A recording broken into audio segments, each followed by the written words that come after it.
You're listening to the Belly Dance Geek Clubhouse at bellydancegeek.com.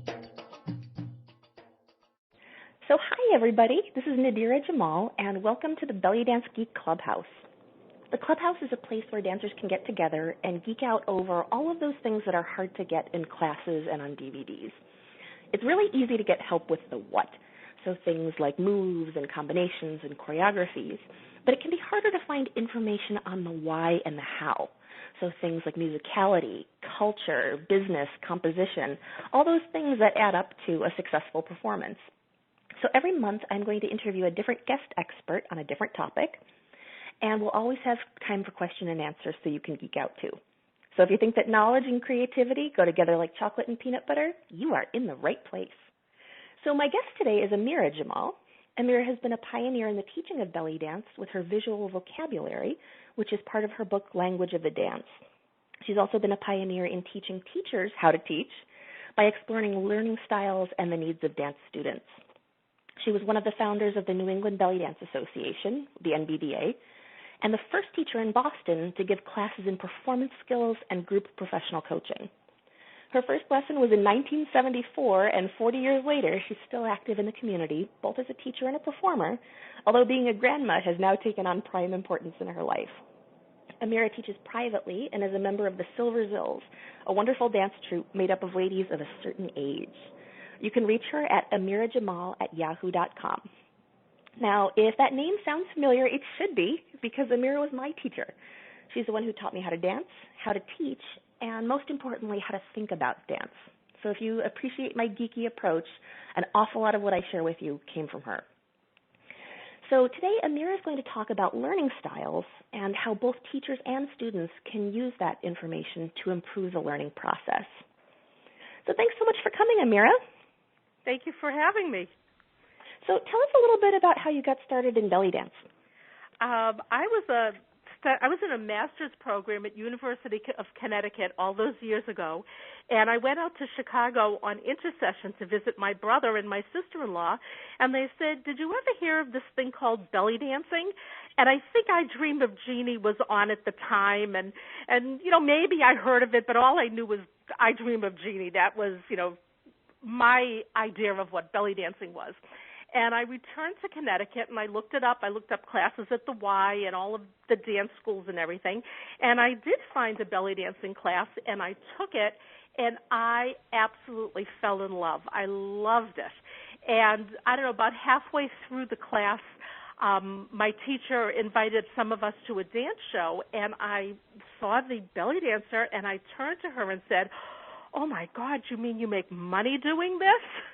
And I'll tell you, I went back. I finished up those classes so fast and never looked back, moved to New York, became a professional dancer, and the rest is history. I met my husband. He was a waiter at a Lebanese restaurant, and I was the belly dancer, and we went on to own our own restaurant, and that was me with belly dancing. That's how I found out about it. Was, have you ever heard of belly dancing? And that was my start in belly dancing 40 years ago, believe it or not.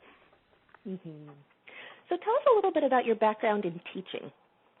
Well, when I started teaching, I was actually little more than a student myself. I had studied extensively with Anahid Sofian, who's still very active, Serena Wilson, who has since passed. I originally went to New York under the invitation of Bobby Farah. He had just started his arabesque, and so that was one connection I had to belly dancing. And keep in mind, this was before the Internet, before computers. Nothing like this existed. And so I had some written material on belly dancing, and it brought me to him. And we spent hours on the telephone. And actually, he is the one who encouraged me to come to New York and study and be a dancer. So I had, and because I had dropped everything just to study and become a dancer, even though I had not been studying very long, it was incredibly intensive with the top dancers in New York.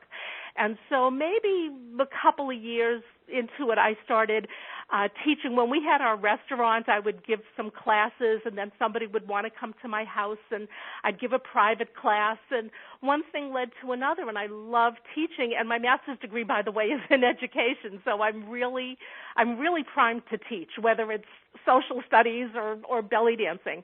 And so that was my background. I really started just a couple of years out myself, but I loved it, and I loved teaching, and I loved dancing, and it just became my whole world. Because with the restaurant, the restaurant was Sinbad Restaurant. It was a Lebanese restaurant. And so my whole culture was Lebanese and my whole immersion. So even though I had only been dancing a short time, I was so immersed in it, I was comfortable teaching, and I knew my limitations. I'd say, oh, gee, you really, and I was teaching, we were living in Brooklyn at the time, and I'd say, oh, you really have to go to Manhattan, and Serena does it this way, and Anahi does it this way, and so I taught what I could teach, but I never pretended to be more than I was, and I grew into it. And eventually, after many years of teaching and studying, I felt I became a master teacher myself, of which I'm very proud. Mm-hmm. Well, I have to say I've benefited from your skills, and some of your students have come on to me when you stopped teaching as many classes, and, over and over again, I see folks with a really strong background coming in. So, yay! Anyway, thank you. So, I took teacher training with you several years ago, and we covered a lot because obviously there's a lot that goes into teaching. But one of the things that stuck with me the most is this idea of learning styles, which is why I asked you to talk to us about this. So, can you tell us what learning styles are? Sure. Learning styles group common ways people learn. Everyone has a mix of learning styles. Some might find they have a dominant style, or will find that they use a specific style in a specific circumstance.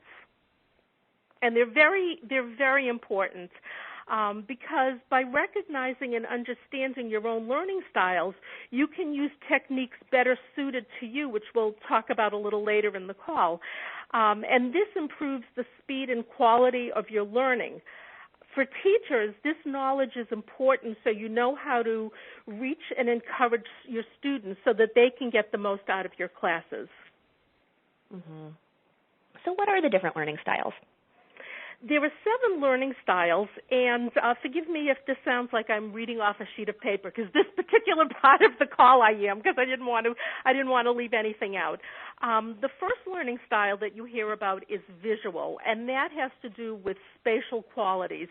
People who have this type of learning style prefer using pictures, images, and spatial understanding. The second learning style is oral, which is auditory musical. You prefer using sounds and music to learn things. The third is verbal, which is linguistic, and in this style you prefer using words both in speech and writing. The fourth style is physical or kinesthetic, and you prefer using your body, hands, and sense of touch. These 4 styles are the ones I'd really like to talk about in depth for this call because they really relate to teaching and learning. But the other 3 styles are logical, which is mathematical, and of course, by the sound of it, you prefer using logic, reasoning, and systems. The 6th one is social, interpersonal. You prefer to learn in groups or with other people, or solitary. You prefer to work alone and self-study.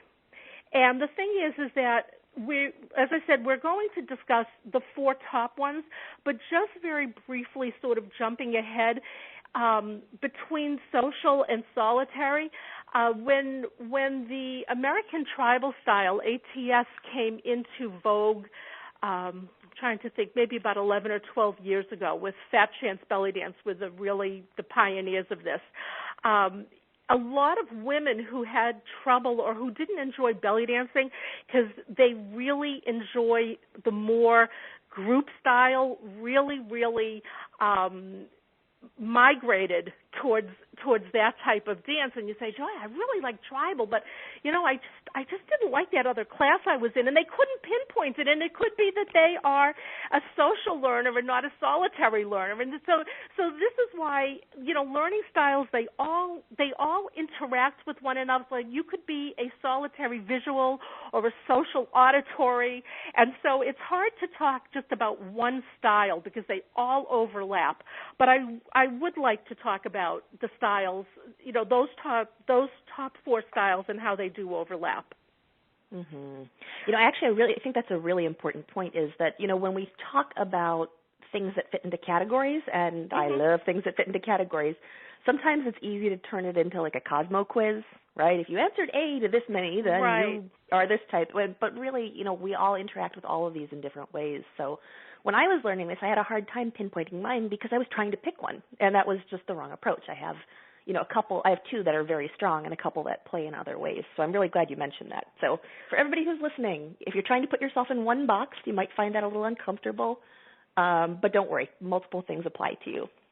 Absolutely, and just when we're talking about overlapping styles, just for the purpose of the discussion tonight, I specifically will talk about an auditory learner, and that is I'm overlapping the oral style, which is getting things from music and listening to things, and the verbal style, because verbal can be written or listening, but for the sake of belly dancing classes, I'm putting those two together. But they overlap in other ways. Like I said, you can be solitary and verbal, or social and oral, or whatever. But for tonight's discussion, those two I'm putting into one category. Gotcha. Now, in your experience as a teacher, are some styles more common than others? No. But I think that sometimes teaching styles are more common than others. And that's where you run into trouble with your students, because not all students fit into one category. But I think that my experience is predominantly a lot of the teachers fall into visual, where they will do choreography, and you'll remember in our class I would always say that's follow the dancing butt method, that you just follow the teacher. You just follow the teacher, and if she frowns, and if she lifts the shoulder, you lift the shoulder, and you move a hip, and it's all visual, and you learn visually. And a lot of teachers, for whatever reason, teach that way. And so maybe I'm wrong in saying that there isn't a dominant learning style. Maybe they teach that way because they learn that way. I don't know. But my experience as a teacher is that, no, I never had a dominant style in my class. Mm-hmm. So today we're going to talk about this idea of learning styles both for teachers and for students. But I'd like to hit some of the teacher points first. So, what are some of the consequences for teachers to not teaching all learning styles? Well, unless you have a class made up of students having only your predominant style, you will leave your students feeling incompetent, less than happy with themselves in the class, and they are more likely to drop out, not return, and think they are unable to learn. And they put it on themselves, and say, I'll never learn belly dance, or I'm too left feet, or whatever. And it's really not the student's issue, it's the teacher's issue, because there isn't anybody who cannot be taught how to dance. And I'm absolutely a firm believer in that. Some may turn out to be better dancers than others, but I would never say, go take up ceramics, you'll never be a belly dancer. And so the consequence of not teaching to all styles is you have a lot of people feeling really badly about themselves, and that isn't how people should feel about a belly dancing class. Mm-hmm. So, if you do want to teach to all of the styles that are relevant in a dance class, what are some of the things that you need to take into account for each one? You have to take into account how they learn. First of all, the type of learner they are, how that learner learns, how they need to be taught, what materials you might need to use for the class, and what ways you teach things. And so if you like, I can go through these, what I want to call the top 3 styles with dancing. And it's not so much the top 3 styles as that given the time frame of the call, I'm picking the top 3 styles. And I'd like to go through visual learners, auditory learners, and tactile learners, and how they learn and how they need to be taught. And at the end, we can go through some examples, and I pick figure eights. So I'll take figure eights, and I'll show you how to teach each one differently for each type of student. So would that be okay with you if I went through each of the learning styles? That sounds like a good plan. Let's do it. Okay. So the type of learner is visual, and as I said before, they prefer pictures, images, and spatial understandings. And how they learn.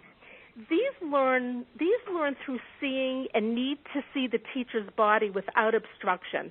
They may think in pictures and learn best from visual displays, including diagrams, videos, handouts, overheads, and just a little aside, a little challenge is, as a teacher, your visual learners will always come to the front row, even if they come into class late. And I always had a problem where students would pick their spot, and I didn't care if every week they were in the same spot. I'm not talking about large workshops where you rotate the rows. I'm talking about a weekly class. A lot of times I just try to teach in a circle if space allows, but when it's in rows, people tend to like to stand where they like to stand. And I would have to say, if being in the front row is very important to you, then do not be late for class.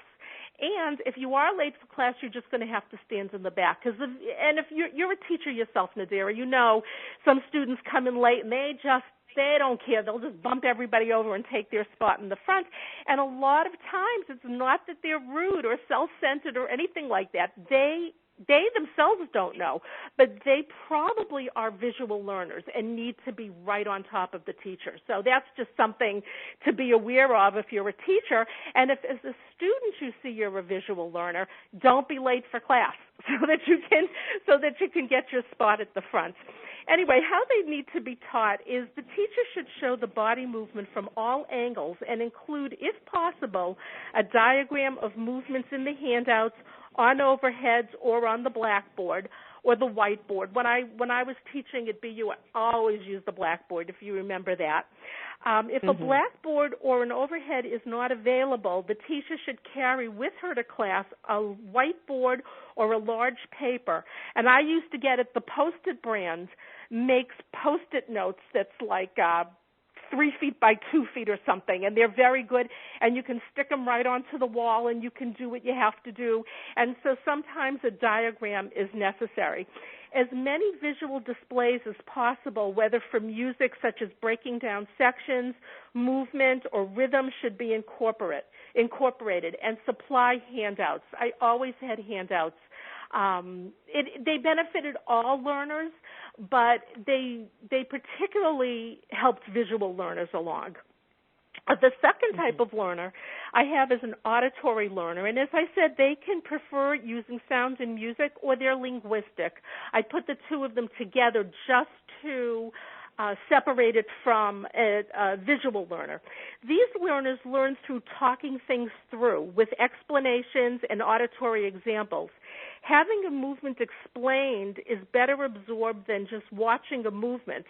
Hearing the teacher explain through speech or melody the rhythms, patterns, and phrasing of the music is a more advantageous way of them learning than from the blackboard. I know we were going to talk about challenges at the end, but while I'm on this, I want to talk about a challenge for the teacher with this particular group. And any of my students that are listening, or yourself, you'll know that I talk a lot in class, and I explain each movement and each example and the reasoning behind everything. People who are extremely visual learners find this very annoying, and you will start seeing, know what I'm talking about. You'll see the eyes rolling and the arms fold in front of their chest out of pure boredom and impatience. And this is very disconcerting. But as a teacher, you have to respect all learning styles. And if you find that the visual learners are impatient, you should explain that the auditory learners need the verbal explanation. And I also make a point of saying that the essence of dance is in the mind and the soul as well as the movements in the body. So sometimes dancers need a little bit more of an explanation than just this is how you do it. And so you have to talk in class, but for the students who are listening, you have to be patient. Not everybody learns the way you learn. So if things are being, shown over and over again or talked about over and over again, if you find yourself being really impatient, chances are you're not that type of learner. So this is one of the, again, I'm jumping ahead because we're going to talk about things students need to know. But you need to know that the teacher has to work to respect all the different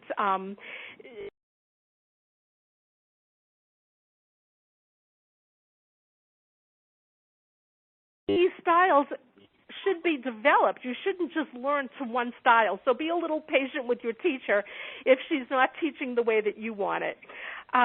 Anyway, so the teacher must be prepared to explain in words a movement in terms of its direction, the origin of its energy, its size, its angle. It's of no use to an auditory learner to have the teacher say, I can't explain it, just watch me. Using verbal cadence and cues is very valuable. For example, with a figure eight, don't just show that you are coming from the back and making your loops forward. Say it. Come from the back, cross over, loop, and you get into just a cadence of the movement. And this cadence will help the auditory. It'll help the visual learner also, but it'll also help the auditory learner. I want to go on to the tactile learner, but did you have any questions first about the visual and the auditory things that I brought up? No, but one technique that I use myself and that other folks use sometimes is while I'm doing the explaining, I'm also doing it. Correct. And so, yes. Thanks for mentioning that. I meant that also. Helps with the boredom. It does, but it's like, do you have to talk so much? And it's like, well, yeah, I do. I have a lot of students that need me to talk. Plus, I love to talk, so it's not hard. Okay, so anyway, with the tactile learner, they prefer using the body and the hands and the sense of touch.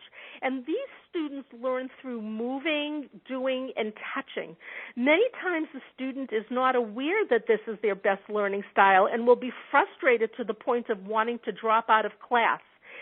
If you see this frustration mounting, and you can spot it almost immediately, because the student will usually stand in the back or apart from other students and won't let you take the time to explain it, and they're the ones who will say to you, I'll get it on my own, just leave me alone. They don't see the pattern, nor do they understand the verbal explanation. So once a teacher identifies this type of learner, she should go to the first student first, either like after the first class, or sort of announce this at the beginning of the class generally, and she must first go and ask the student if it's okay for her to come into her personal space, and if it is okay for the teacher to guide her body into the correct movement, or if she is comfortable putting her hands on your body to feel the movement and the pattern, she can do that as well. These students tend to fall into two groups. Either they get it the minute they feel it on you, and their face brightens and they go on with the class and they're fine, or they're extremely embarrassed and don't want to touch or be touched, even though they are the students in most need of this type of instruction.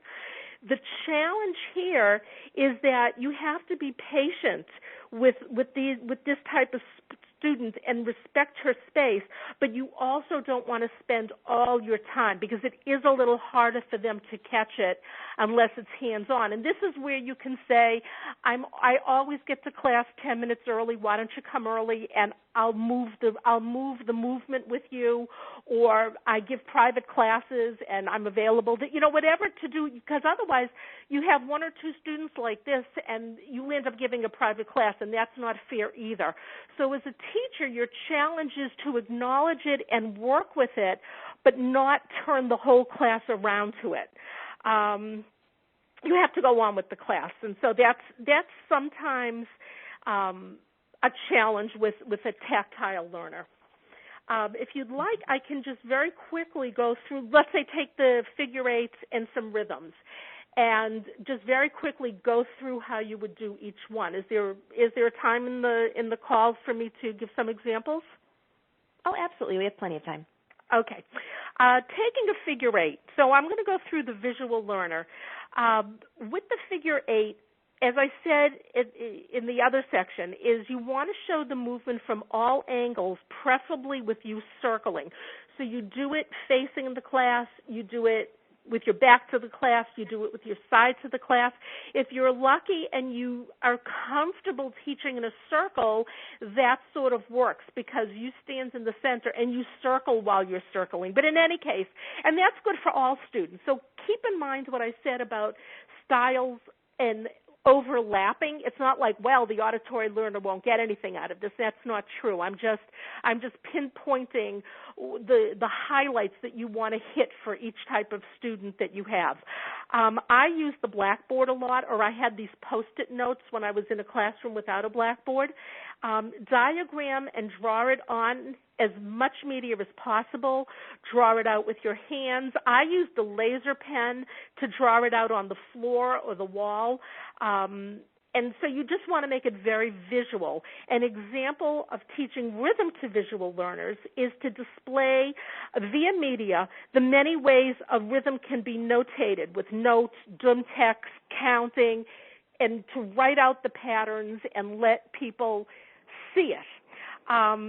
Moving on to an auditory learner, when you're drilling a figure eight, you can get into a melodic chant. Come from the back, loop, cross, come from the back, cross, etc., etc. And you, as I said before, you get into a cadence. You do it, and sometimes I had my hand following it. And if you're working on different planes, don't just show the Maya versus a flat figure eight. Verbally explain the difference in planes and how the step differs because of it. If you're teaching auditory learners rhythms, in addition to the writing of the rhythm that you do for the visual learners, because again, you want to do all of this. You want to say what you're doing. Say drum tech.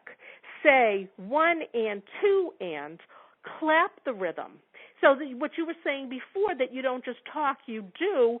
And so it's the same thing. You want to do all of these different ways because, first of all, you're layering the understanding and you're going to hit all your learners.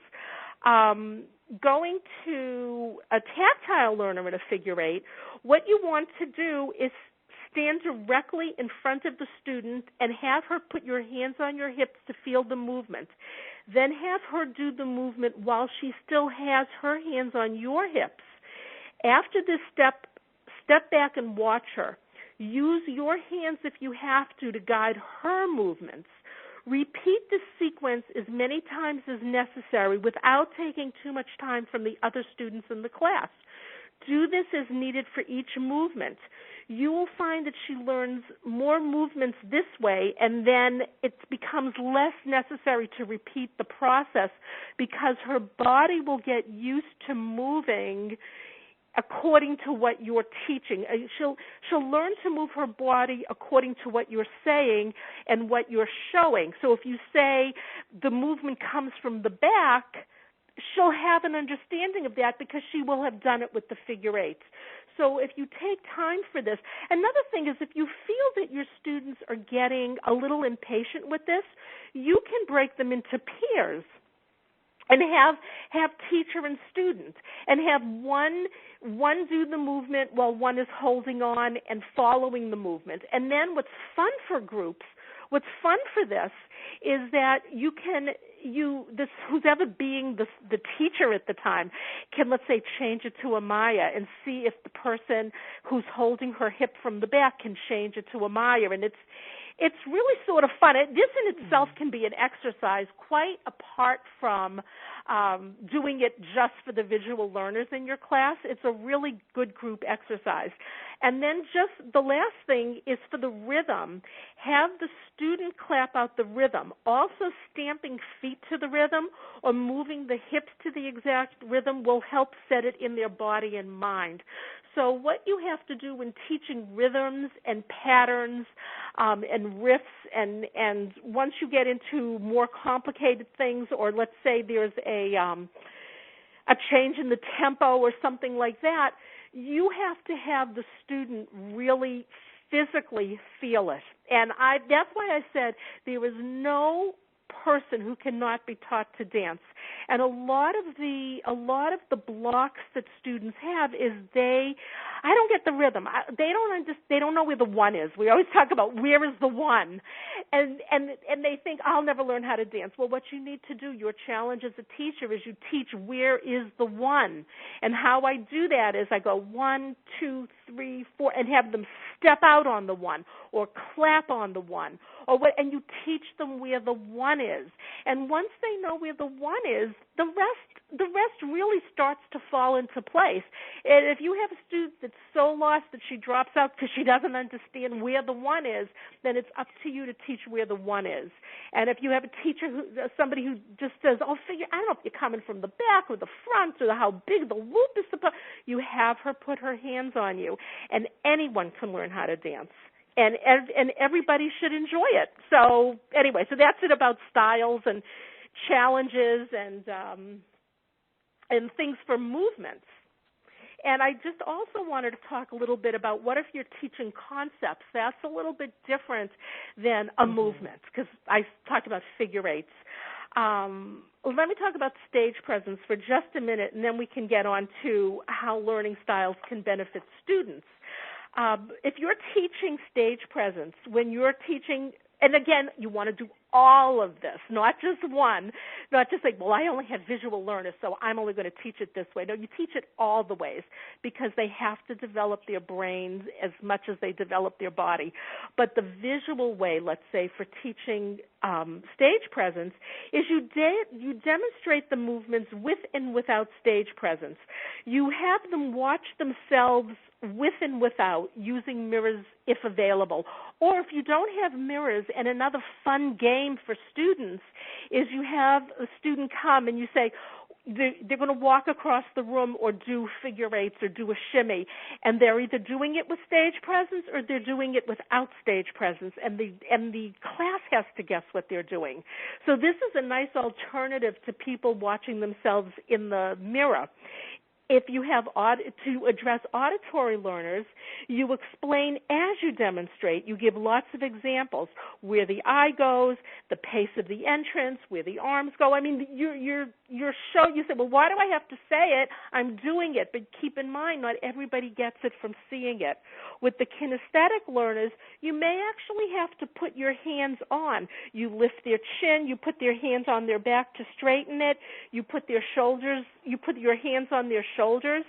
And so you do as much as you need to do. And even if you find, like I said, that, everybody gets this choreography really quickly, and, they're all visual learners, and I never have to talk in class, and blah, blah, blah, you still want to do it all, because you want a well-rounded, developed dancer. So you want to address everything, as a teacher, you want to address everything, whether or not you feel you need it, and you want to draw the other students into your teaching so that they help each other with these things. Of course, the solitary learners are going to hate it, and that's when they're going to say, can I go to the ladies' room? But sometimes working with sets of two isn't as horrible as working with a group. So you may even get your solitary learners on board with this. But you take your cues, and you don't force anyone to do what they don't want to do. So that's my advice for teachers with learning styles. Yeah. Can I actually add one little thing that I discovered for kinesthetic learners? Sure. So I worked this out myself. So, you mentioned stage presence as an example. And, one of the tiniest but most important things I learned from you as a performer is that if you have your teeth separated, your whole expression just opens up, like somebody's thrown the blinds open, right? Absolutely. And so what helped me connect with that, and one thing that I've given other people as like a way to connect with this is your teeth need to be far that you can actually stick your thumb in between them, right? Because everybody's like, no, I don't want to have my mouth gaping open. It's like, it's just gaping open, right? I just say, stick your thumb between your teeth, right? And it just gives you this very natural but not crazy smile. So, sometimes I've also used, putting my students' hands on my hips a lot in class, but sometimes giving them something that's a physical connection to themselves works really well too. Right, and it's true. You just got to do everything. Yep.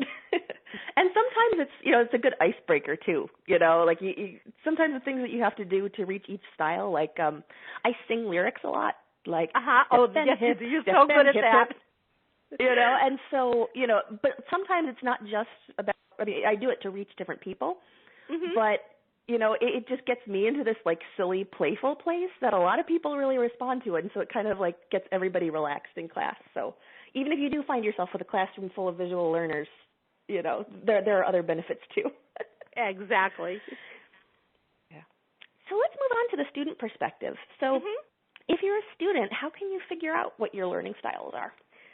Well, if you're not already aware, and I did this myself building up to this call. Like on Monday, I was Googling learning styles, and a lot of websites have quizzes and online tests that are available for you to find out your learning style. Usually they're with, for high school prep or college prep tests or whatever, but they're the same. They work very well for dancers. And I found that I took 2 or 3 of these tests, and it came up with the same style each time.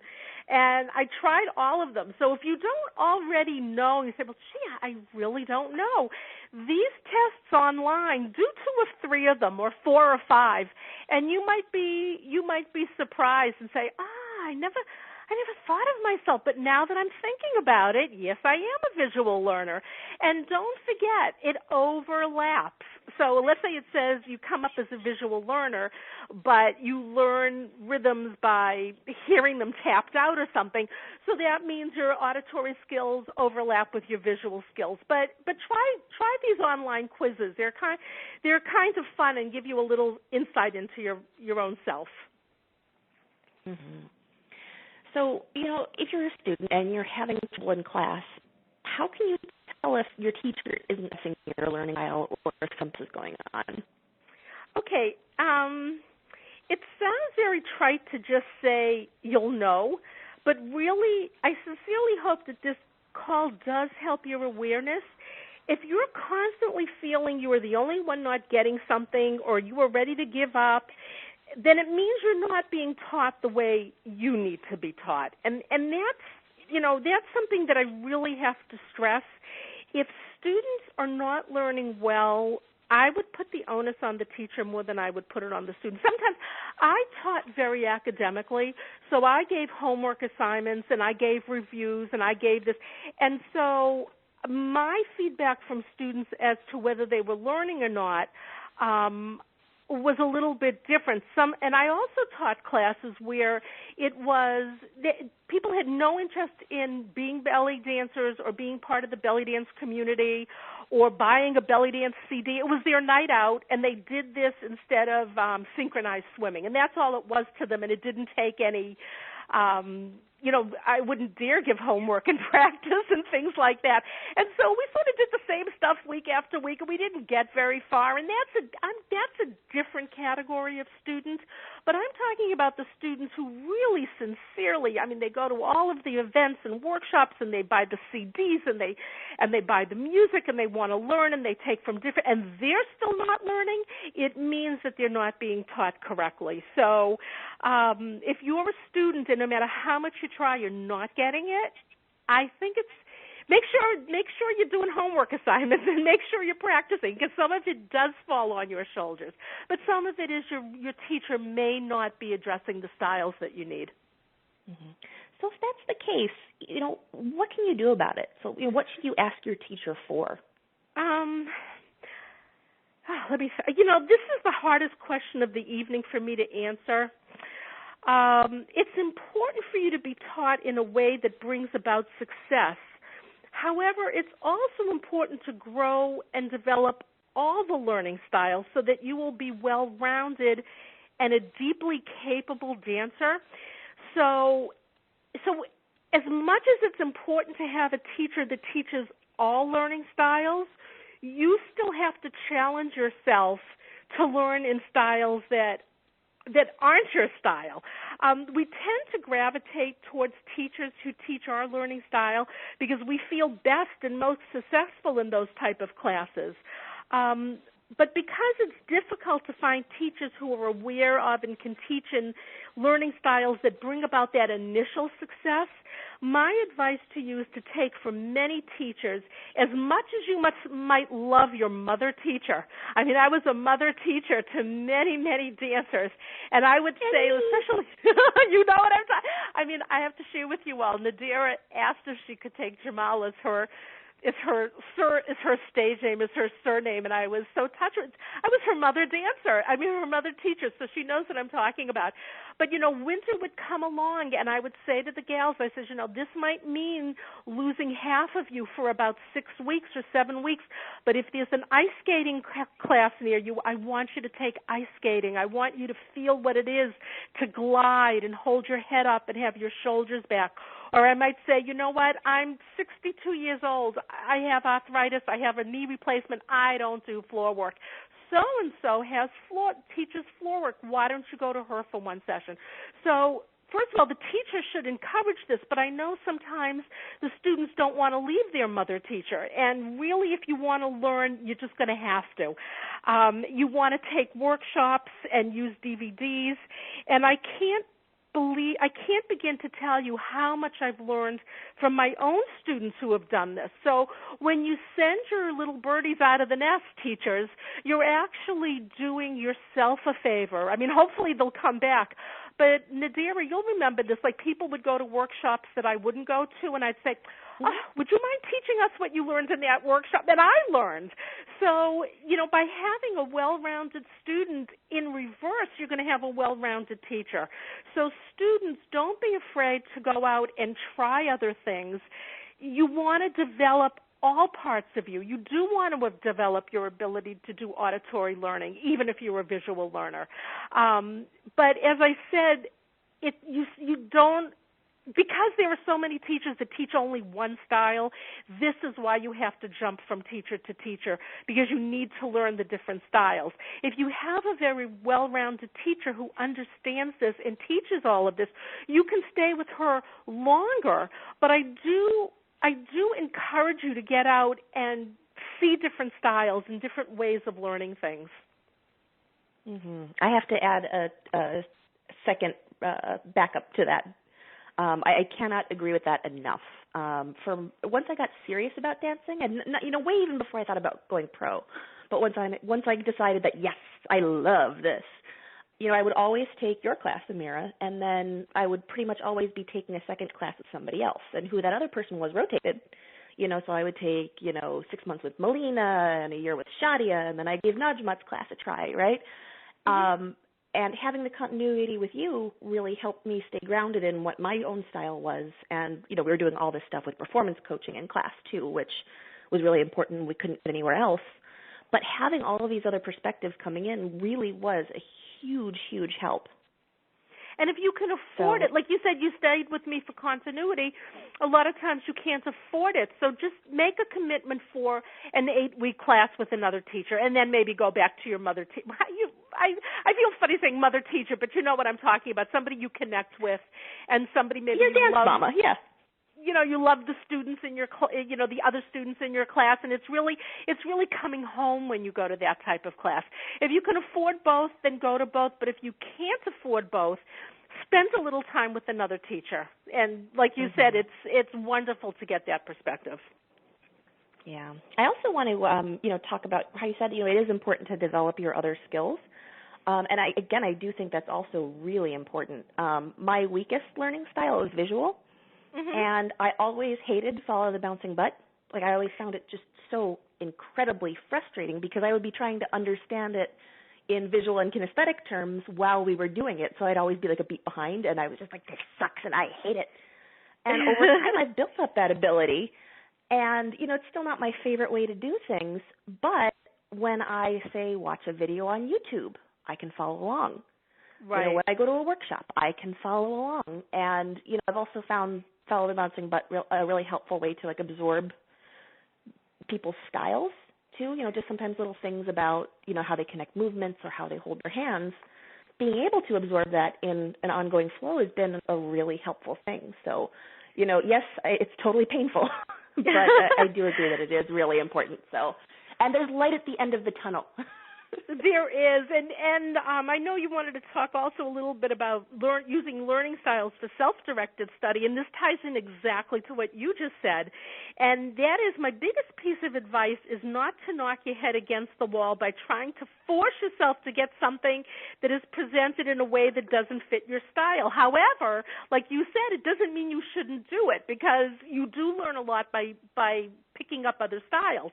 For instance, if your style is kinesthetic, you may lose all hope of watching a DVD that is made up of fast-moving combinations.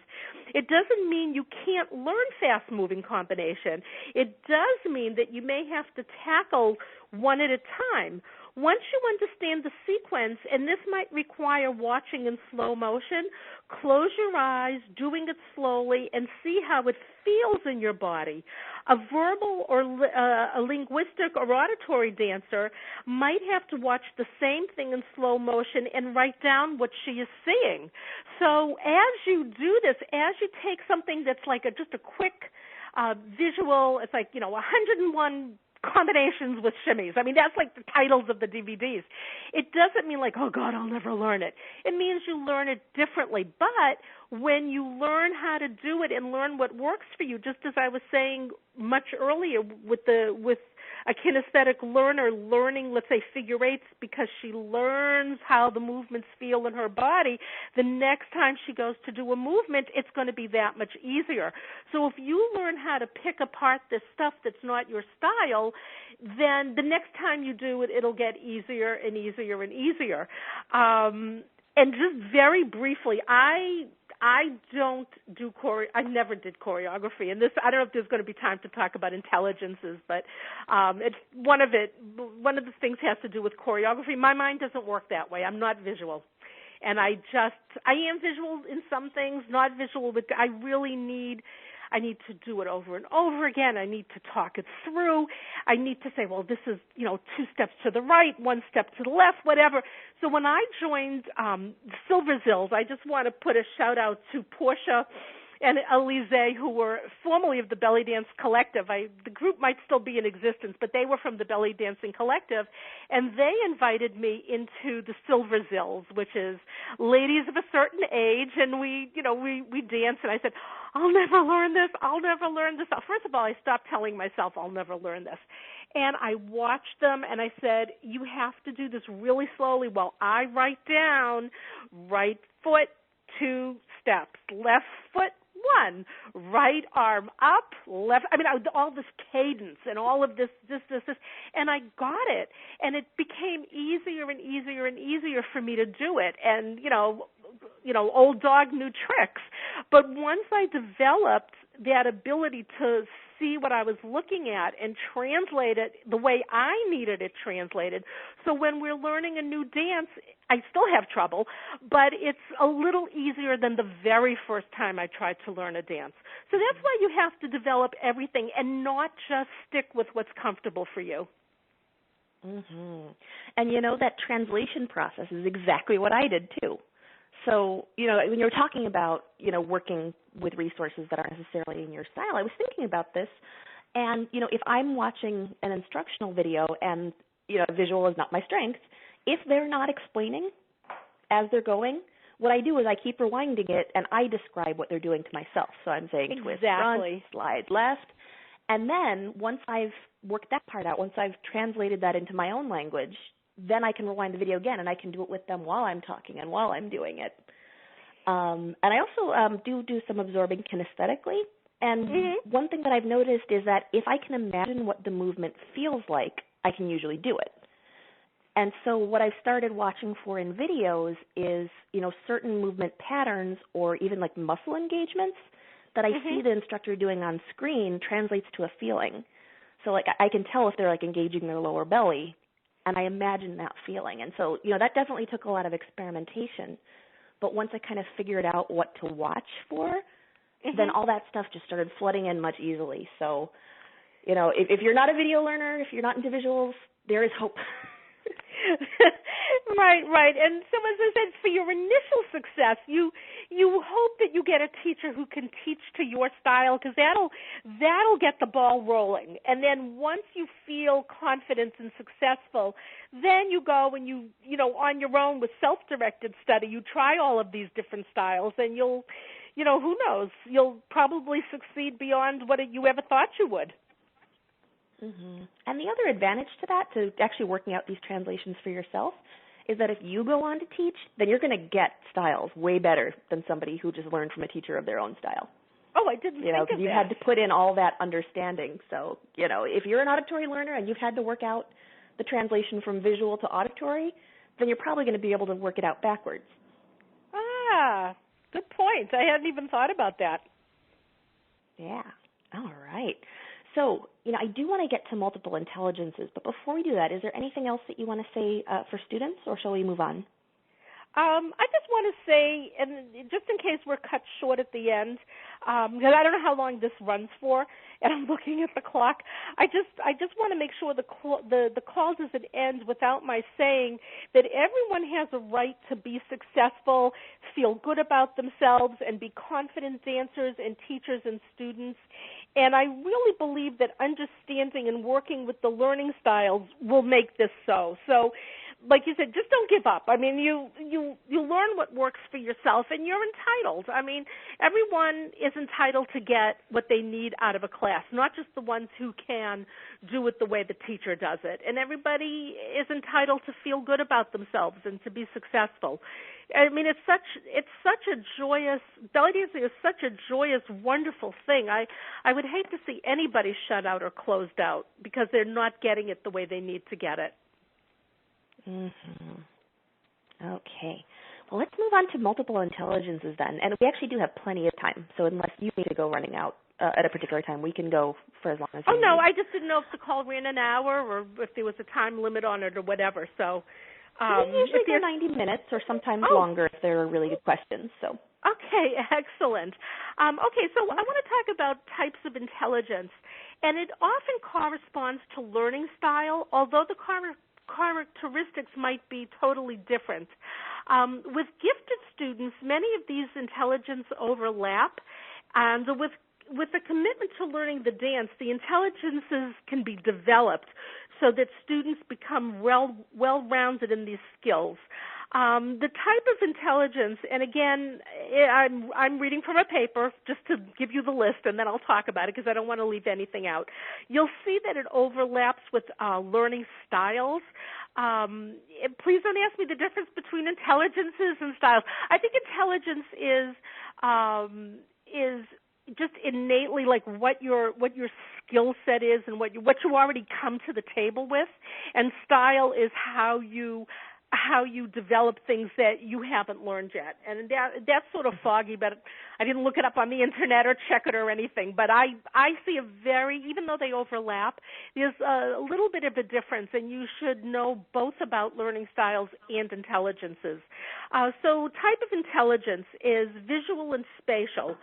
The skills that these students have, these students will have skills that will allow them to manipulate images and create visual metaphors.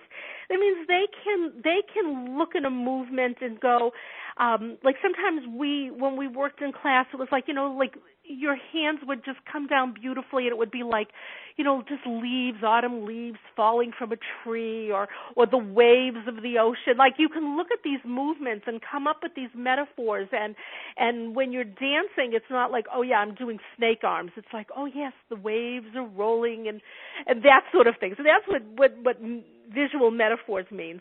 And how the teacher can best utilize these skills is that these students do very well with learning choreography, and if they practice, they'll be a really good first row in a group number or a good recital. So in a recital. So as a teacher, if you see students really picking up on this, and this is the other thing is challenge as a teacher, because a lot of times I had a student once, you may or may not remember her. It was many, many, many years ago at BU, and she had no interest in learning belly dance. She was in a beauty pageant, and part of her talent was to look really beautiful in a belly dancing costume and do a few shimmies, because Shakira was like really in at that time, and she really didn't want to learn the choreography, and she didn't want to learn, but she insisted on being in the front row, and she's my parents are coming and the photographer is coming, and I mean she made, and I never really give in to students, and she made such a stink. I said, all right, stand in the front row, but, I made her stand on the side or something. The reason I'm saying this is sometimes you'll have students, and they want to be front row students. Are you really – they're of no use to anybody who stands behind them. So as a teacher, you really want to get the students who get it. And some of the students, and as students, you'll see yourself in this. You practice, and then the recital starts, and you don't know whether the first turn is to the right or the first turn is to the left. And so don't be insulted if your teacher doesn't let you stand in front, because what good do you do to the second and the third row if you're turning in the wrong direction? So teachers, if you find yourself with somebody who has really good visual and spatial intelligence, and they really get it, and they really get the movement and the direction, because you forget spatial includes not only direction, but if you're doing a turn that you don't fall on the person next to you, you have to have this sense of spatial, I'm going to say spatial timing. You need to have all of this. So if you have students that really, really shine in this and actually learn the choreography, take advantage of it, put them even if they're tall, find a way around it, put them in the front, and then in between, in the rows behind them, put the shorter students. But really take advantage, teachers, especially with group choreography. Take advantage of your students that have visual and spatial intelligence. It doesn't necessarily mean they work harder than the other students. It's just that they get it, and the other students can follow them. The other type of intelligence is verbal and linguistic. These students have skills to remember things that they're told, and they remember and work with the phrasing with the music. And these students may do very well with improvising and set a good example to other students of how dancers are able to dance without choreography and with hearing the music for the first time. And when we did our coaching classes, I remember we did a lot of this, that I would just put on one song after another that I knew none of you had ever heard, and just say, dance, because I wanted to develop in you this ability to just hear the phrasing and anticipate what was coming next and work with the breaks and all of that. And some people come with that intelligence already in place, and those are the ones that really will pick up on improvising if that happens to be what you're teaching in that lesson. It doesn't mean that other students won't get it. It just means that that's not where their strong point is. And so this actually, now that I'm talking about it, this sort of pinpoints the difference between learning styles and intelligence, because if you're able to you just know what the phrasing is, yes, you may be an auditory learner in terms of style, but it's also something innate in you. It's a skill that you have. Another intelligence that we didn't talk about in terms of learning styles was logical and mathematical intelligence.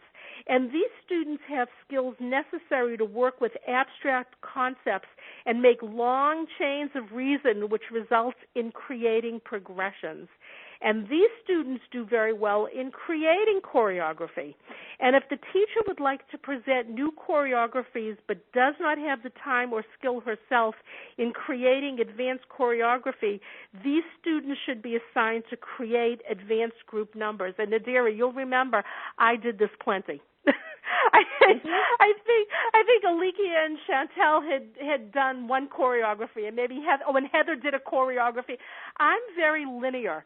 8 forward, 8 back, 3 turns to the right, 3 turns to the left, break, stop. And, they're good, but they're not, my students already were beyond that, and it's not that I couldn't teach them, but I couldn't choreograph. I'm not a choreographer. And some of the students, yourself included, were very good at this abstract thinking. They could say, well, gee, if this group comes in from the right, then another group can come from the bottom of the steps up to the left and meet them in the middle, and you could visualize all of this. And I really did not have this ability, and I found it very helpful to use my students to make choreographies. And so I'm just saying that's probably something you remember, because you probably created more than one choreography for me. Oh, yeah. Well, I also remember that it was really nice because it made us definitely feel more invested in the class, too, because we weren't just executing what we were handed. Right. We were participating in this process. And so, especially in, the Intermediate Plus group, that was a really big deal for us. It was really satisfying, even separately from the fact that it helped create better choreographies for us to do in the recital. It was more interesting than what I do beautiful beginner choreographies. I have 10 of them. But anything that you've ever seen, my Jewels of Jamal, anything you've ever seen really beautiful choreography, I did not create. If there's a written program, I always say who created it. But let me just say, as a teacher, I was able to teach you how to create choreographies. Steps that work together, phrases that work together, a visual line that looked good. So I could teach you how to do it, but I couldn't do it myself.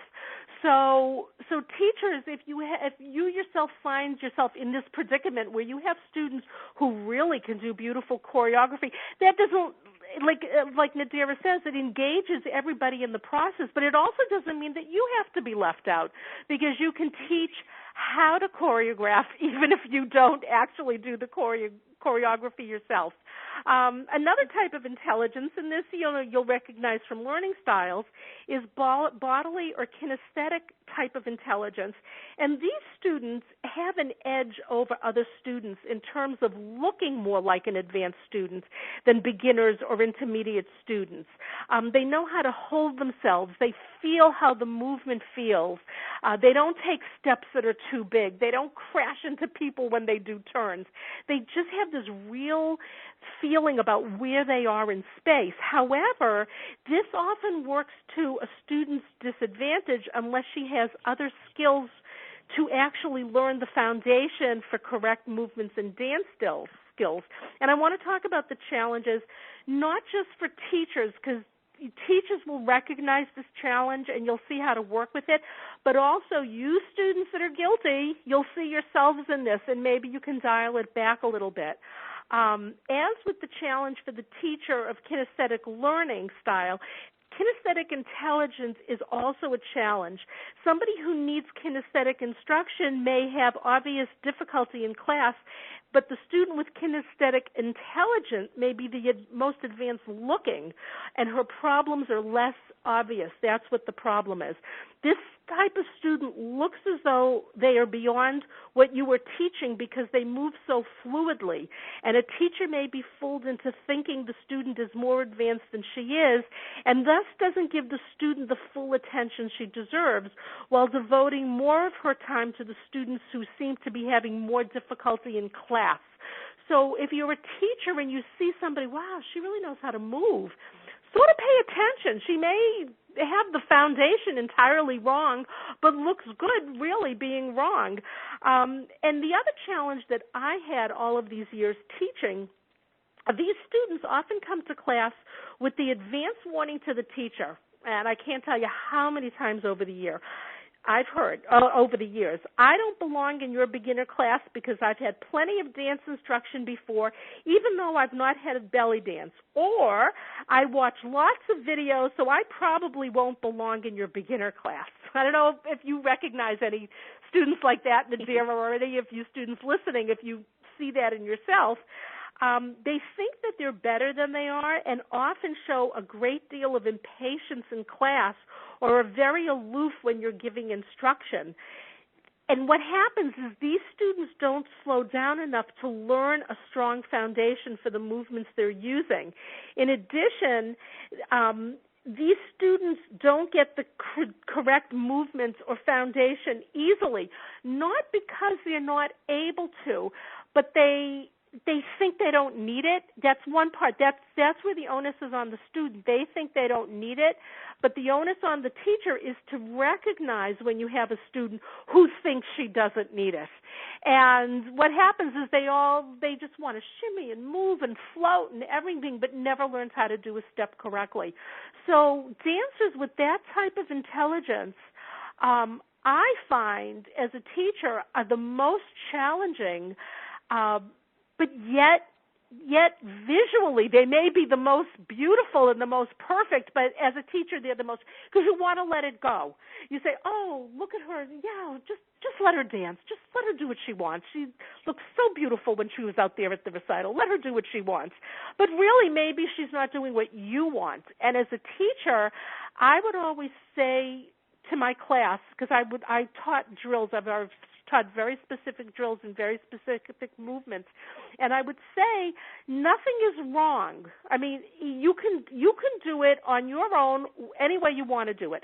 When you're doing a solo in a recital and you make up a dance, you can do it any way you want to do it. But when you're in class, you do it my way and the way I'm telling you to do it. And so as a teacher, when you have a student who wants to do it her way, you want to acknowledge that, yes, it's a lovely movement, and her body moves very well with the movement, and it's close to what you're asking her to do. But don't be intimidated and don't be shy to say, but it's not what I'm asking you to do. And if you're a student, if you see yourself in that description, be a little more patient. Don't think that, I know this. Maybe you don't know this, or maybe you know this, but you could know it better. So that type of learner is a challenge both on the student side and on the teacher side. So those are the intelligences that I wanted to talk about. That it's almost an innate. When you talk about intelligence, yes, you can learn things and you can develop things, but intelligence is almost something you're born with to a certain extent. And so that's why these intelligences, whether it's visual or verbal or logical or kinesthetic or whatever, you want to learn other intelligence. Let's say you're very intelligent in math and you're a genius. You don't want to not be able to read a book. So you have to keep this in mind. You, as intelligent as you may be in one skill area, you really want to be open to, learning all the skills. And as a teacher, you don't want to be intimidated by a student who is really shining in a particular skill. You really want to guide them, but in order to guide them, you have to be a little firm sometimes, and don't be afraid of that. So that's what I wanted to say about intelligences. Mm-hmm. Now, stepping back to, the kinesthetic intelligences folks, what kinds of gaps might they be hiding behind this beautiful movement? What specific things should teachers be watching out for? Well, let's say posture is usually good because they usually know how to hold themselves, and they're very comfortable in their bodies. But a shimmy might not be correct because, I taught like 3 or 4 or 5 different kinds of shimmies. Let's say the knee shimmy as opposed to the hip shimmy. And anyone who hasn't studied with me, you just have to know where the energy comes from. Like with the knee shimmy, you're moving your knees like in and out, and that makes your hips move. So your knees are moving and your hips are moving, but the energy comes from the knees. With a hip shimmy, the energy comes from the hips, so your knees are moving and your hips are moving, but the energy comes from the hips. So what I'm saying is that you may have something like that where both the hips and the knees are moving, and they're both shimmies, but the energy is coming from a different place. And a kinesthetic intelligence or a kinesthetic dancer, the shimmy will look good as a shimmy, but it might not be the shimmy you want it to be, because what happens is the dancer is very comfortable in her own body. She may not be comfortable in your body, and you're asking her to do it a way that she doesn't do it. So little things. So I find that with a kinesthetic dancer, they look lovely. They have nothing over me on stage presence, how they hold themselves, how they move their arms. It's the minute details on technique, whether it's with the hips or a chest lift or a figure eight or something. It's the technique that they may miss a little bit, but they'll look really good even though they're missing the technique. So you have to just watch and say, is this really what I'm asking her to do? Because that's what they're coming, as teachers, that's what they're coming to you for. They're coming to learn from you what you want to teach them. And students, that's what you're paying your time and money for. And if you just want to do it the way you want to do it, then, I don't know, you're wasting time and money.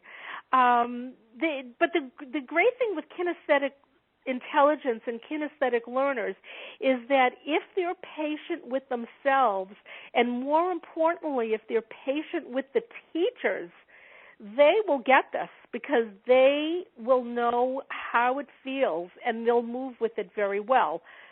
But it's a challenge to get there. You know, I almost wonder if a good way to approach, as a teacher in this situation, if a good way to approach it isn't to, you know, explain why they're going to need to do it your way. So when you're thinking about the shimmy example, you know, I found that, you know, if you want to walk with a shimmy, the way that you actually manage to take steps with it is different depending on which shimmy you're doing. And so, you know, if I'm trying to teach you how to walk with a knee shimmy and you're walking with a hip shimmy, the instructions that I'm going to give you months down the line to do this are going to be different. Absolutely, and that is if you have students that are patient enough to listen to that. If you have the visual learners with their arms folded saying, I wish you'd stop talking about this already and just let us do it, or the kinesthetic learner, and she has her arms folded and says, I wish you'd stop talking and just let me do it, or you have the auditory learner who really appreciates the explanation, but also wishes you would maybe stop talking so that you could do it. So each type of learner has to be really patient with the teacher. So as much as the teacher has to be patient with the student, you as a student have to be patient and listen to this. Because exactly what Nadira said, you don't just do 5 different shimmies for no reason. I have a reason for teaching 5 different shimmies. One goes with walking, one works better with a hip circle, one works fantastically if you're exhausted and you've done a 40-minute show and you still have your drum solo left. Because some bands put the drum solo at the ends, not in the middle, and you got to get through 10 minutes of the drum. One of the shimmies works if you're exhausted, and I can show you all these shimmies. But if you aren't patient and you listen to me talk about them, then you're not going to really understand why I'm showing you 5 different shimmies. But you're right; it's very helpful to the student to understand why you're doing certain things, and that'll help them learn also. Not just to give them the motivation to learn, but something will click and say, oh, I can't walk with the shimmy, so what's wrong with the shimmy? And it'll make them pay more attention to the step. Excellent. All right, well, I think it might be time to move on to questions and answers. Okay. So folks who are on the webcast, you can type in your question using the little box on the left-hand side of your screen. If you're on the phone or on Skype, you can press *2 to raise your hand. And Skype folks, that's *2 on the Skype keypad, not *2 on your keyboard. And while we're waiting for those questions to come in, Amira, now if people take one thing away from this call, what should that be? The one thing is what I had said earlier when I was afraid the call was going to be cut short, and that's everybody has a right to succeed. Everybody has a right to be confident. Everybody has a right to have self-esteem. Everybody has a right to enjoy dancing, and everybody has a right to feel that she can be a dancer. People say, I have no interest in being, on stage, and I don't want to be belly dancer. I said, don't be a belly dancer, but be a dancer. Dance with life and dance with joy and dance. There's more to being a dancer than being a belly dancer. And everybody has a right to dance with joy and dance with life. And you enjoy and you're entitled to that. And if you're not getting taught the way you need to be taught, and all you come away from a class is feeling even worse about yourself than before you took the class, then that's wrong. So you have to pursue things. You have to find a teacher that's a good match.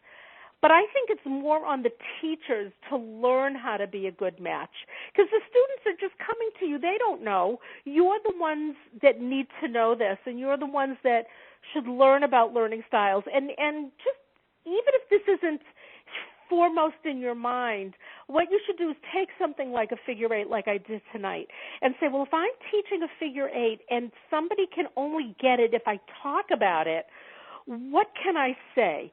If somebody can only get it by seeing it, what do I need to do? If somebody if they just have to close their eyes and feel it, what do I need to do? So the onus is really on the teachers. I feel so the onus is on the teacher more to present in this way than it is for students to teacher hop trying to find the right teacher. What the students can do is do those hints for self-directed study. That you can do. You can break things down. You can write notes to yourself. You can close your eyes and see how the step feels and all of that. But in terms of finding a teacher that's a good fit, I think that part of the equation is more up to the teacher than the student. And you're entitled to love dancing, and that's what I want to leave you with. Mm-hmm. And now if people do want to learn more about learning styles and learn from you specifically, how can they do that? I have my website right now is temporarily disabled.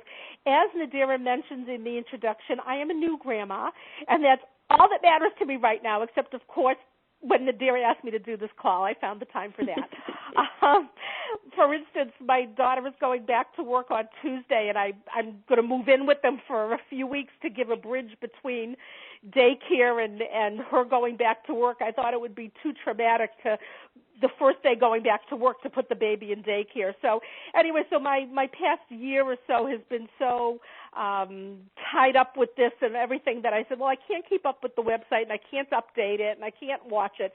So I disabled it for a while. It used to be amirajamal.com, but right now the best way to reach me is through email, which is amirajamal@yahoo.com. And I also just tonight reactivated my Facebook page that I had stopped also. I was just overwhelmed. I had so much to do. Just being a grandma is a very busy business. And so I reinstated that, and it's Amira Jamal. But I did a search, and there are a few Amira Jamals, not dancers, though. So my picture is in my red gown, and I have my students behind me. So if you're trying to identify which Amira Jamal it is, it's the one in the red gown. That's me.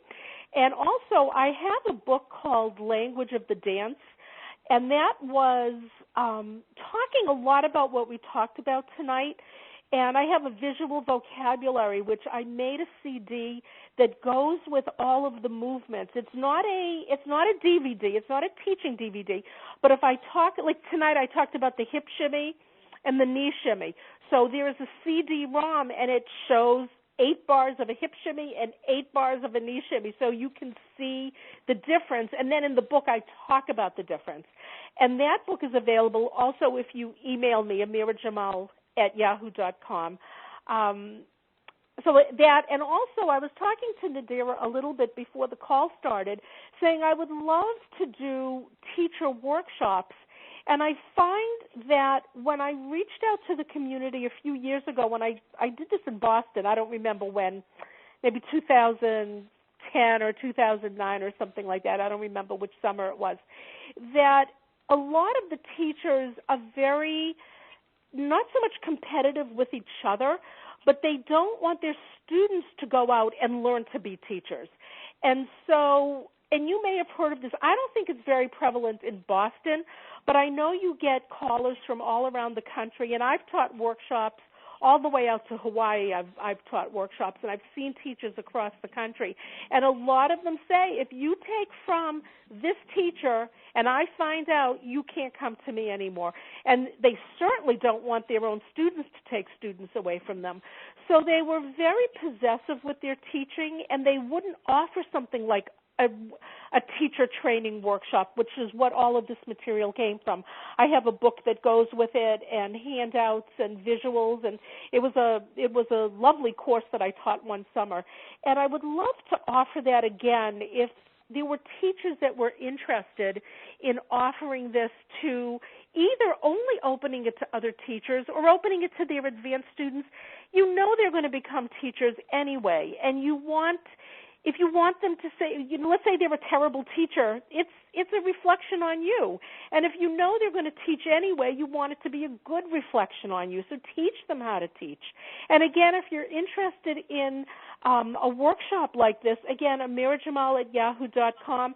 I'm on email all day long. The website I was a little sketchy keeping up with, and Facebook. But email I do keep up with. So please do contact me if you're interested either in a book or you have follow-up questions to this phone call, or you're interested in workshops or whatever. Don't hesitate to get in touch with me. Excellent. And as I said, I did take that teacher training with Amira. It was I don't want to brag, but I get a lot of compliments on my teaching, and that's because I was extremely well prepared. Right, because it wasn't awful just lot of it. Yeah, it wasn't just learning styles and intelligences. It was, how to set up handouts and what music to use and policies, lesson planning. And planning and the business end of it. And it was a lot of everything. I think I enjoyed that almost as much as anything I've taught, and so I would love to do it again. Excellent. Okay, well, we do have a couple of questions in. So I am going to unmute. I think this is Sarah. Hi there. Hello. Is this Sarah? Is this my Sarah? This is your Sarah. I recognize your voice. Hello. Well, it's so good to finally hear your voice. Oh my gosh, it's been so long. To the callers who don't know, I taught in Boston many years, and then I started teaching in Framingham where I live, and it got hard for the Boston gals, especially if they didn't have cars, to make their way out to Framingham. And then in this past year, I've just been a grandma, and I've been doing my Silver Zills and private teaching. So I'm so happy to hear from my Boston girl. So I as soon as she said Sarah, I said, oh, my Sarah. So hello to you, too. Hi, I just wanted to comment. I actually am now taking classes with Melina, and this past class, or at least, a while ago, she asked a couple of us if we wanted to just do essentially like a 4-part routine in front of the class, entirely improvised. And I got up, I did it. I, didn't do it perfect, but, I did the best I could. We had an intro, a veil, then a drum solo, and then a finale. And although I didn't think I did that well, I had several students come up to me and say, have you done this before? And and I just had to brag and say, courtesy of Amira Jamal. That's all I'm saying.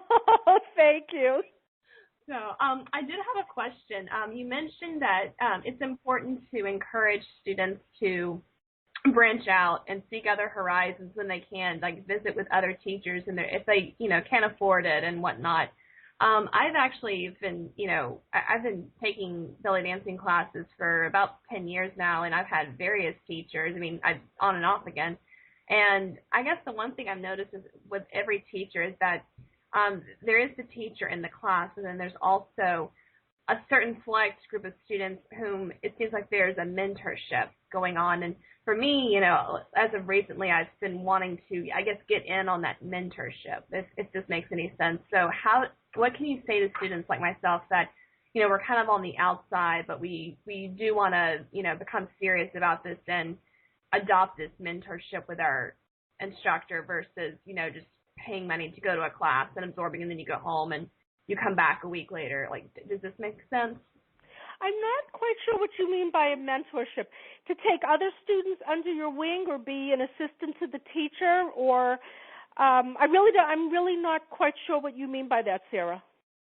Well, I mean, I guess like under the wing sort of thing. Like I've noticed like various teachers seem to have like a few certain students that almost like they work extensively with them, or like there's still mentorship. And for me, lately I've been really having a feverish desire to actually get up and perform if I can. So for me, when I've gone to class, it's always been, oh, I'm the girl looking in. So I didn't know if you had any suggestions for people like myself who, you know, want to show their instructors that, you know, they are serious and that they can adopt a mentorship if that is possible. I have to think about that, because I think that it is not, and I'm sorry to say this, I don't think it's on the student's shoulder to do that. I think it is up to the teacher to be as inclusive as she can. Like, I'm just going to speak from our experience. Like, we had the Jewels of Jamal, and that was the advanced class. And anybody who had a little extra time, anybody in the advanced class was welcome. And then you moved up. Like, if you were in intermediate, it's like, oh, when can I? And our Jewels of Jamal, like, would dance at the Athenian Corner, or sometimes we did weddings and things like that. And so I would have, let's say, an intermediate student or even an advanced student, you know, how can I move up, which is what you're asking.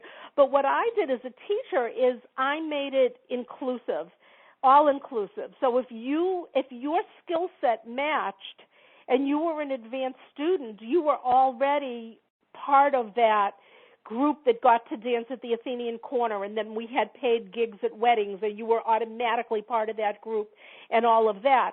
And that's a little bit different than and I've seen this happen. The teachers have a couple of students that they are very partial to, and I hate to say teachers' pets, and they just you know, you go to a restaurant and they're sitting with those two students and don't even talk to the other students. And not so much here. Like I said, I've seen teachers all over the country. So don't anybody in Boston anyway think that I'm talking about any of you. So I don't really, Nadira, I don't know really how to say that. I think it's more on the teacher's shoulder to include people than for the student to say, me, pick me, pick me. That's a hard question, Sarah. Nadira, what would you say about that? Well, you know, one thing that might be helpful is to talk to them about your goals. Oftentimes when you get what looks like an in crowd, it's just folks who have been with that teacher the longest, and so he understands where they're coming from, what they're trying to do, you know, what they're trying to accomplish in the dance. And they may or may not necessarily have that information about you.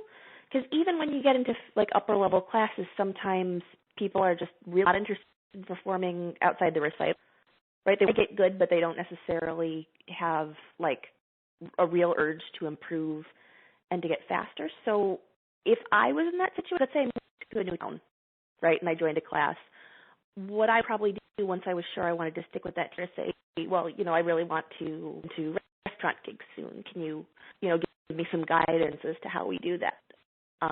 And, you know, sometimes just kind of asking to make it clear that you do want that kind of like mentorship piece rather than just coming in. That might be the way to go. So I think it's not necessary that the teacher doesn't want to offer that to you, but that she doesn't know that you want it.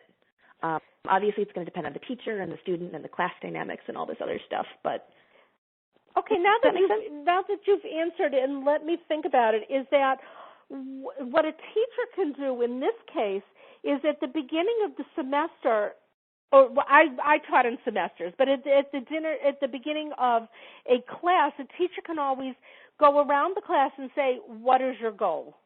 And what would you like to do? And would you like to perform? And I have a group that sometimes we go and we dance at belly dancing events. Would you like to be part of that? And so that might be something the teacher could do. Like Nadira said, it could be just she doesn't know that you're interested in that. And it's not that she's being exclusive, but she doesn't know enough to include you.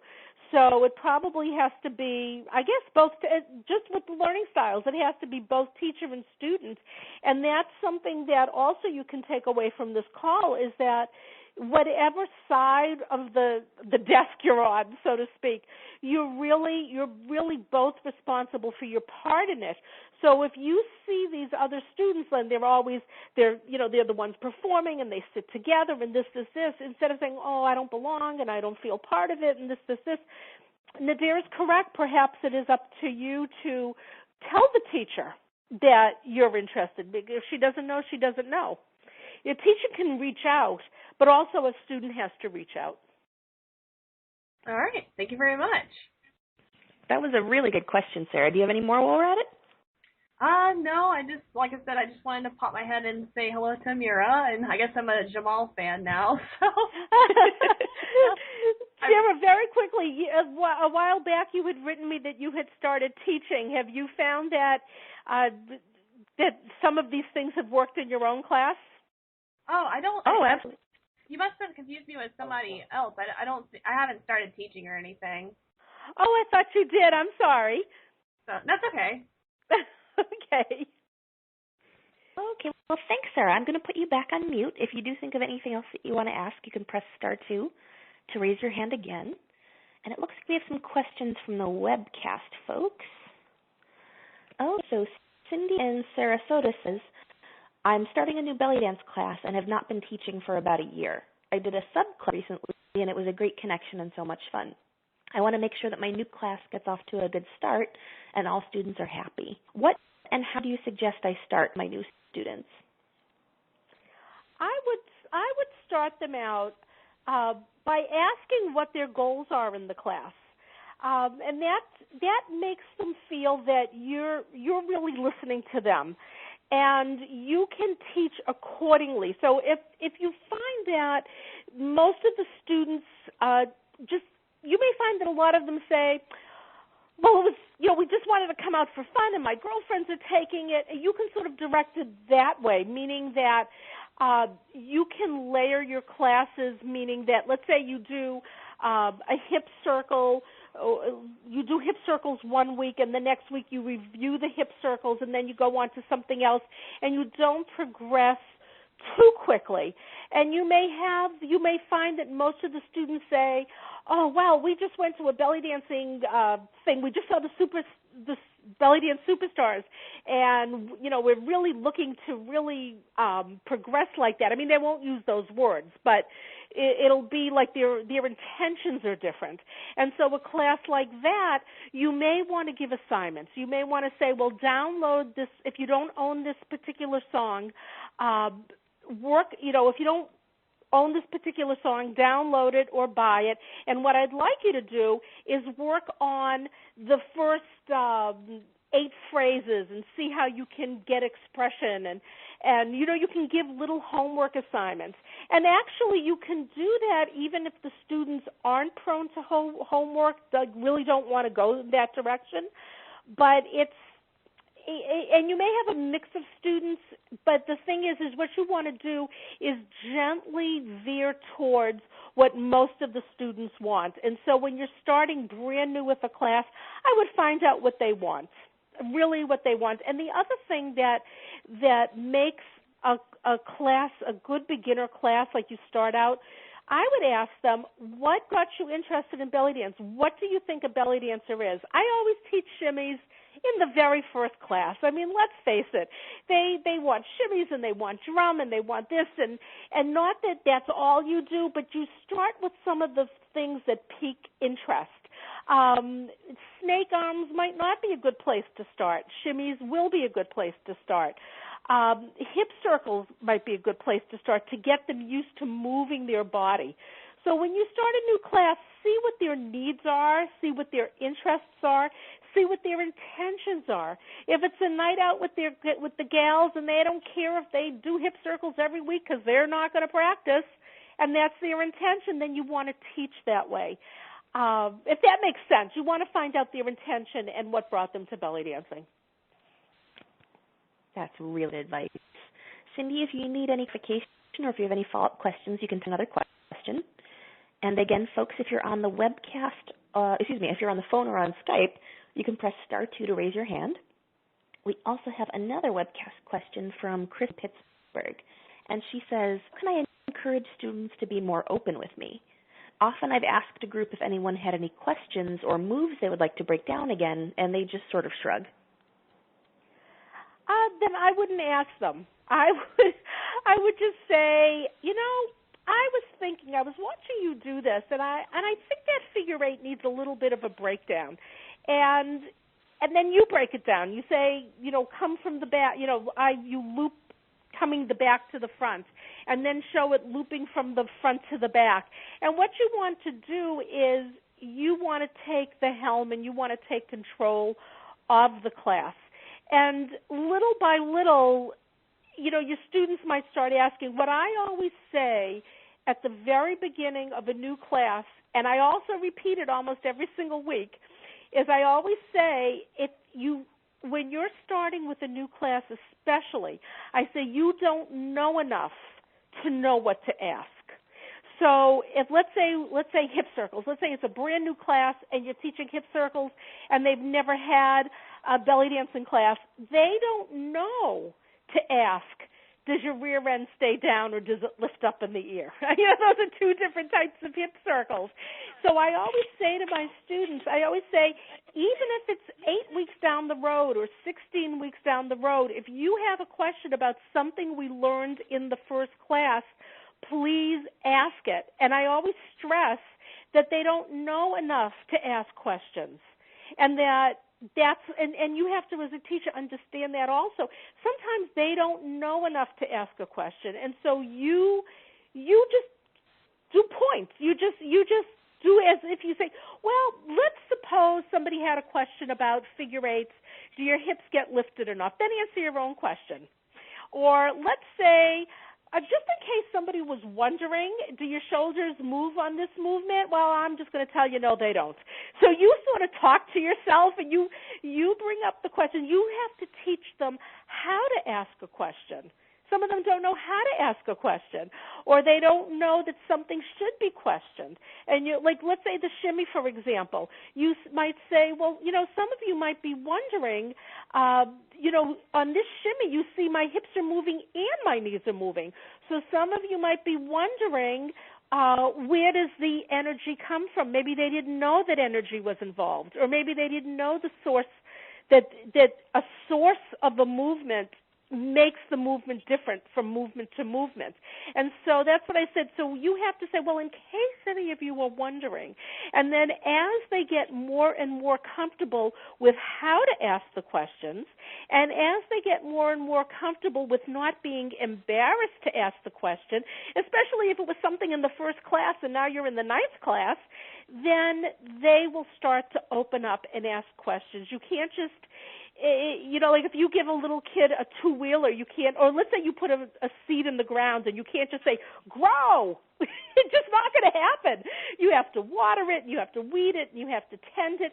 And so asking questions is a type of growth, and some are not there yet. And so what you have to do is you have to cultivate the ability to ask questions. And once you do that, you'll find that they're going to start opening up and they will ask questions. They won't be embarrassed. They'll know how to phrase it. They'll understand. And sometimes part of the reason students don't ask questions is because they don't know what the question is.